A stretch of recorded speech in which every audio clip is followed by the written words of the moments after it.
Hello, another bit of a grey day today, isn't it? Don't really have anything to talk about really, except for the weather.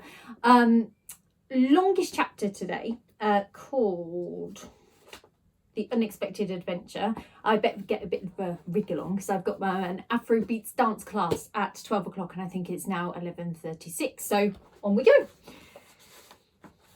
That weekend, I decided I wanted to ask Mum some more of my 11 questions to see if she knew the answers. I waited until Sunday morning arrived because that was when I knew Mum wouldn't be too tired and I could ask her lots of things instead of just one or two things. The only problem is I had to be extra patient because every Sunday morning my mum spends at least an hour reading the Sunday morning paper. It's not a real Sunday paper because Mum never buys them. She says you can buy a whole meal for the price of a Sunday paper these days. So instead, all through the week, she collects two of the biggest newspapers from the reference section of the library. And then on Saturday night, she brings them all home and gets them ready for the next day. She opens them out at the centre and puts them in order so that Monday's papers are at the top and Saturday's papers are at the bottom, and then folds them together like a big book. It's too heavy to hold up and read 12 big newspapers in one go. So Mum always reads it bent over the kitchen table as if she's doing homework. I don't like disturbing Mum when she's reading the paper, because she only gets to do it once a week. So she quickly finished my toast and milk and silently stared at her as she finished her breakfast. But grown-ups take an awfully long time eating breakfast when they don't have to go to work. And on this morning, Mum seemed to be moving so slowly you could hardly call it moving at all. To hear the ticking of the kitchen clock getting louder and louder, and my fingers and legs getting bored of waiting. As soon as Mum took the last bite of her toast, I decided I couldn't wait for her any longer and asked, "Mum, where's Syria?" The question made her look up at me straight away. "What did you just say, darling?" Do you know where Syria is, Mum?" I said more quietly. My mum pushed up her glasses and looked at me with her head on one side. Then she said, "Syria is a country very far away from here, my love. Why do you want to know?" I shrugged. "That's where the new boy in our class is from." "Ah," she said, nodding. "Okay. Tell you what, why don't you go and get the atlas and I'll show you." I nodded and ran to the living room, trying to remember where I had last put the atlas. It's hard finding a book in our house because we have so many of them. Mum loves collecting old books and reading them again and again. She takes the copies that are about to be thrown away by the library, so you could say she rescues them. The only problem is we don't really have space for any more because our rooms are covered with piles of old books, even the toilet. The atlas was big and Mum always kept the very big books at the bottom shelf of our bookcase. So I climbed over the back of the sofa and crawled down into the narrow gap head first to see if it was there. Luckily it was. I grabbed it and pulled it out. The atlas is one of the oldest books in the house and is almost half as tall as me and just as heavy. So I dragged it behind me into the kitchen and placed it with a bang on the kitchen table. I watched as Mum flipped to the index, then to a page near the middle. "Here you go," she said, turning the map around to show me. "The atlas is a little old, but I don't think the borders have changed that much." I let my finger meet hers where it said the word Syria in capital letters and looked at the strange shape of the country the new boy had run away from. It looked like a woman yawning and wearing a tiara and whose hair had been blown in the wind, except she was all pointy. "Mum, what fruits do people from Syria like the most?" I crossed my fingers and toes hoping she would know the answer, because if she did, then I would know the answer to 3 of my original 11 questions. I had found out where the new boy was from and what language he spoke, and as a bonus, had seen what his country looked like on a map and learned that he was good at football. Well, let's see. I don't really know. I guess the same fruits we do, and exotic ones like dates and pomegranates. Your Auntie Selma used to make chicken with pomegranate seeds, remember? I shook my head. Well, it was quite a while ago. It was before your dad had to leave us. But I think the dish she used to make was a Syrian one, or was it Lebanese? I can't remember. But here you see, she said, pointing to a country next to Syria that had the word Lebanon on it.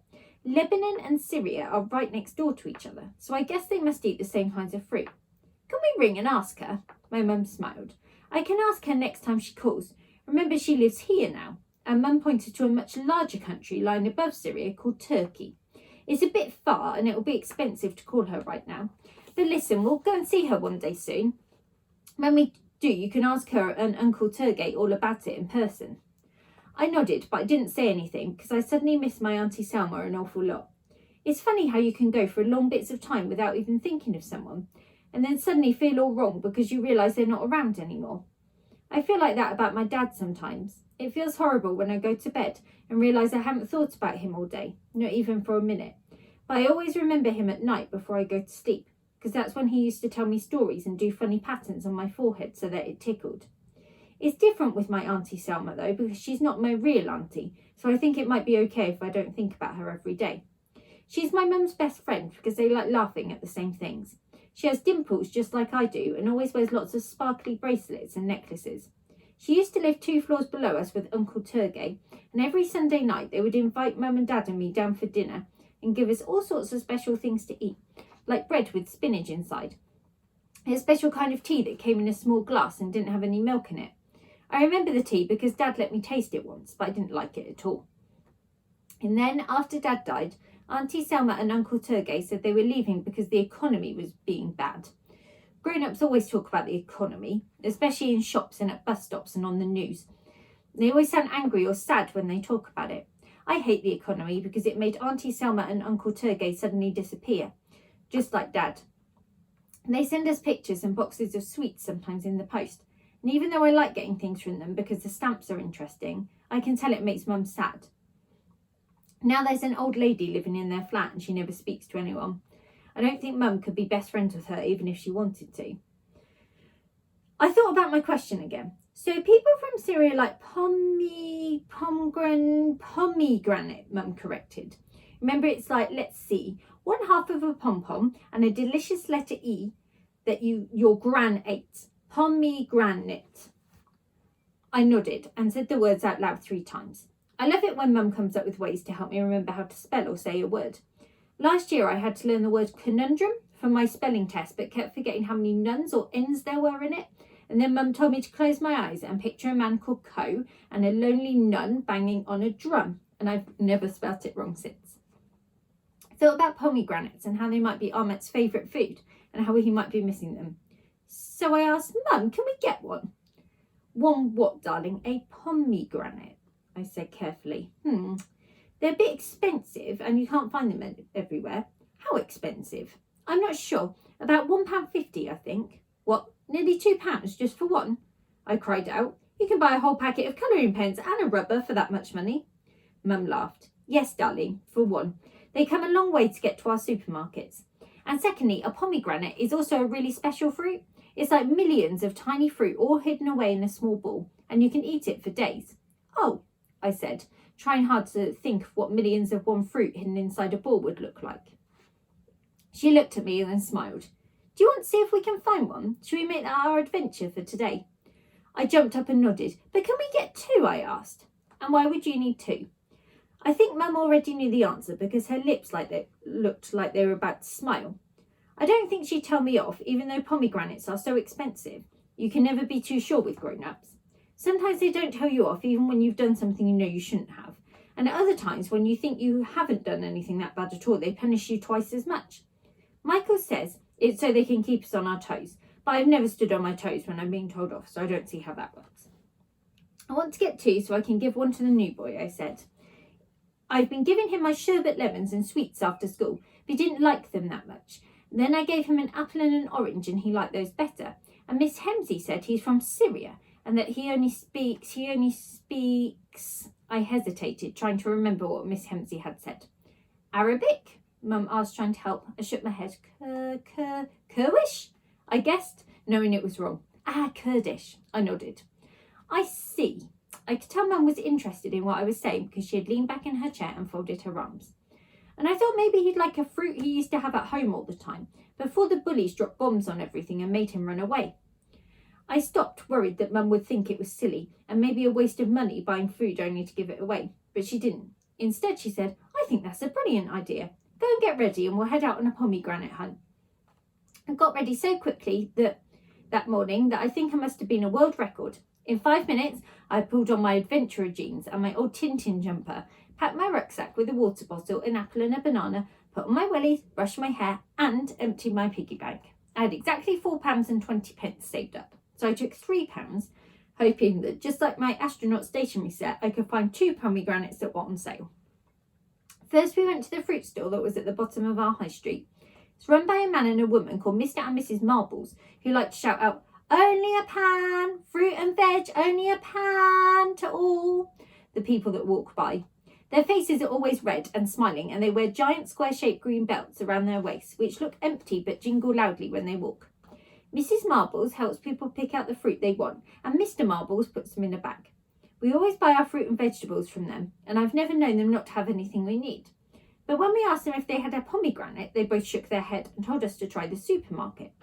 So we walked up and over the hill to the supermarket.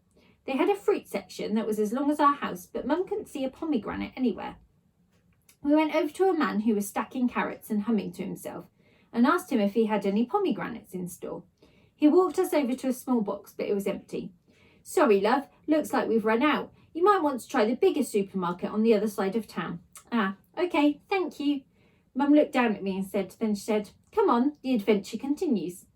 We hopped on a bus and after half an hour landed at an even bigger supermarket. This one had a car park as big as a football field and corridors as long as the ones in school, but we still couldn't find a pomegranate anywhere. "Let's ask someone," said Mum. "They must have them."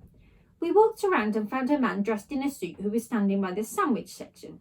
He had a label on his jacket that said Frank Smith's floor manager. I didn't know what a floor manager was, but I guessed he had to make sure the floor was clean and help anyone who fell down get back up again. Mr. Smith didn't look like the kind of person who would help anyone get up from the floor. He had lips that went downwards as if they never smiled, and his hair looked wet, as if a large bottle of oil had fallen on it. He was staring at a clipboard and muttering angrily to himself. "Excuse me, Frank, is it? Hi," said Mum, smiling. The man gave Mum a cold nod before continuing to fill in a long form. "We're looking for some pomegranates, but can't seem to find any," said Mum, smiling even more. "We don't sell them here," said Frank, still looking at his clipboard. "Oh, really? Any idea where you could find some?" continued Mum. "No." My mum looked at him for a few seconds and then said in her warmest voice, "Oh, thank you. You've really outdone yourself in helping us today. Have a wonderful day," and grabbed my hand. She walked away. "Mum, why were you so nice to him?" I asked. "He was horrible. He didn't try and help us even one bit." "Because you should never be horrible to someone who's been horrible to you," said Mum. "Otherwise they win by making you just as bad as them. Now come on, let's get back on the bus. There's another place I know we can try." By this time I was getting hungry, so while we were waiting for the next bus, I ate my banana. Said my mum, looking at her watch. It was nearly 2:00 and there were some dark grey clouds gathering in the sky. "I'm afraid the next stop will have to be our last one, darling. Looks like it's going to start raining in a bit." A few seconds later, a very full bus pulled up in front of us and we squeezed on. I clung to Mum's coat because there weren't any empty seats and waited for our stop. I was worried because if this was our last try, then I had just one chance left to find a pomegranate, so I crossed my fingers and my toes and made a wish that we would. The next place felt like an awfully long way away, and when we finally got there, it was filled with so many people we could hardly walk properly. There were lots and lots of market stalls laying in the middle of a big road, all selling fish and meat and bedsheets and long gold chains. There was a man with a microphone who was trying to sell perfume like a game show host by shouting, roll up, and next to him was a woman shouting, "Peter never picked potatoes as good as these before, buy 'em now before they go." I wondered who Peter was and how much money he made picking potatoes, and then I could smell onions and burgers being cooked somewhere, which made my tummy rumble. I love burgers, especially ones that have lots of fried onions and ketchup in them, but I wanted to save my money for the pomegranates, so I scrunched up my nose and tried not to smell anything at all. We visited every stall in the market from the beginning of the street right to the end, but even though we looked as carefully as we couldn't find a single pomegranate there. My mum had told me to look for a pinkish ball that looked like a very hard apple and which had a small crown on the top, but I couldn't see anything that looked even a little bit royal. "Try the store up by the station," suggested one of the stall owners when Mum asked for help. "They have everything under the sun in there. They should have some." "Thank you," said Mum. She grabbed my hand and gave it a squeeze because she could tell I was starting to give up hope. "Nearly there," she whispered. "I can feel it." We walked for 5 minutes down the road and up to the station and found the shop the woman in the market had told us about. It is much smaller than the big supermarket with Frank, the horrible floor manager, in it, but it was bright with lots of coloured lights and bowls of fruit and vegetables outside. It had everything you could think of: peaches and plums, mangoes and bananas, kiwis and pears, yellow apples and red apples and pink apples, and even a spiky pink and green fruit that I'd never seen before. but we couldn't see any pomegranates, so we went inside and Mum asked the man standing behind the counter. Ah, nodded the man, scratching with his nose. Pomegranates, I see for you. And talking out loud to himself, he hurried to the corner of the shop and quickly looked through some boxes. Much regret, he called out, holding up an empty box. No more. But we have a delivery on Tuesday. The man came back and looked at us, and we looked at him. He had a large white beard, a moustache that was curly at the ends, and was wearing a bright red turban. I liked him because his eyebrows were like hairy caterpillars, and they jumped up and down a lot when he spoke. Oh well, said Mum, we tried at least. The man looked at me. I think he must have noticed that I was looking sad because he said, Is it for little one? I looked up and nodded. And my friend, I said. He's new in my class and misses home, and that's why he used to have. I see, he said, looking at me with a smile. Then he frowned and he just thought of something, and suddenly pointed his finger at the ceiling, crying out, Aha! He ran to the small door at the back of the shop and disappeared. Mum and I looked at each other in surprise. He's funny, I said. I like him. He seems lovely, agreed Mum. After a few seconds, a man came back, but instead of returning to the counter, he came and stood in front of us. They are not perfect, but will be okay, he said, and whipping his hands out from behind his back, he held up 2 pink little balls that had a crown on top. Oh, cried out Mum, clapping her hands, you have some. They're a little old. My wife says they're not perfect, 100%, so we don't sell, you see, said the man, his eyebrows jumping up and down even more. My wife, she knows everything about fruit, so I listen to her most. They're perfect enough for us, laughed Mum, aren't they, darling? I nodded as the man gently handed them to me. You and your friend enjoy, please, he whispered, and tapped me on the nose with a finger that had a golden ring with a large red stone on it.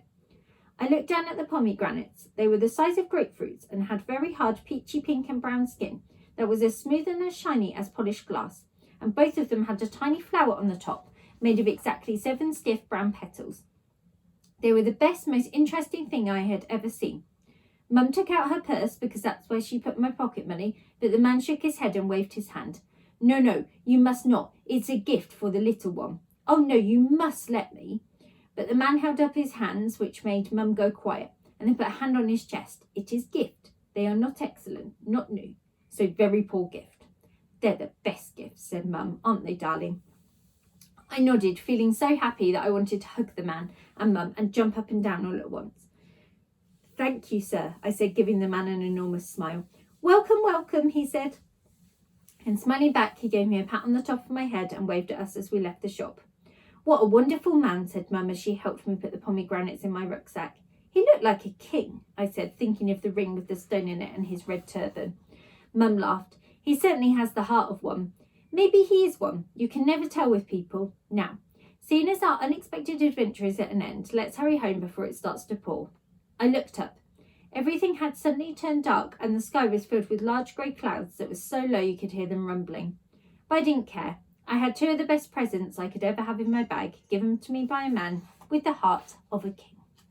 So find out what happens with the pomegranates tomorrow. See you then.